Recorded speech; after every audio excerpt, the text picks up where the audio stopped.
what is happening with the Balochistan independence movement. Ladies and gentlemen, Pakistan's terror train has finally arrived at its own station. You have the Jaffar Express attack by the Baloch Liberation Army, which is not just a security failure. We are against terrorism, but it is karma hitting Islamabad at full speed. A country that built its foundation on exporting terrorism, which was proud and used to say, yes, there are so many terrorists, there are so many terror camps, but we can do nothing about it.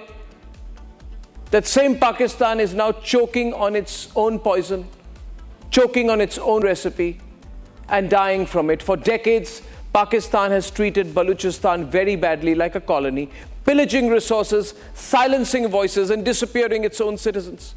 But now the tables have turned.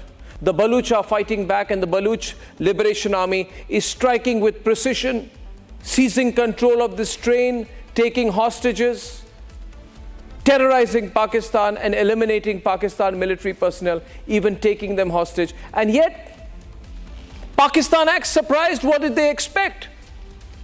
This is the same country that made a career out of fueling terrorism, exporting terrorism, and now it's crying because it finds itself on the receiving end of the very chaos it unleashed on others. It is drinking its own poison.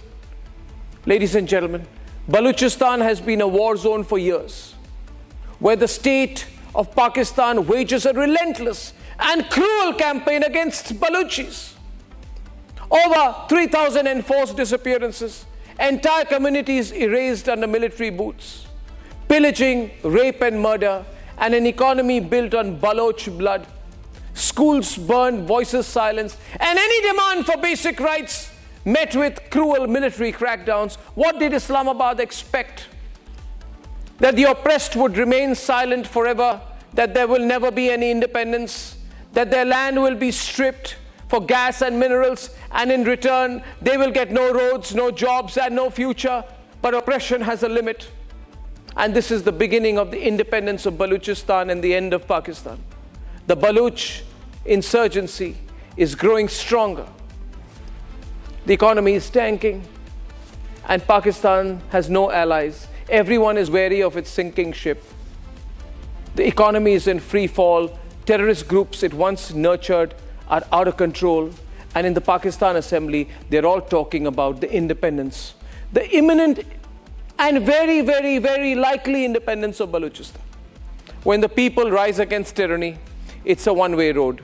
This is not an isolated incident, but a symptom of Pakistan's impending collapse. The fortress of terrorism is cracking, and Balochistan is going to be the first brick to break loose. The Baloch will be free. That is why my hashtag tonight, we stand with the people of Balochistan, is hashtag Free Baloch. Free Baloch, that's the Republic campaign. Pakistan has spent decades fueling fire everywhere. Now the fires are burning at home, and the joke is on the Pakistanis.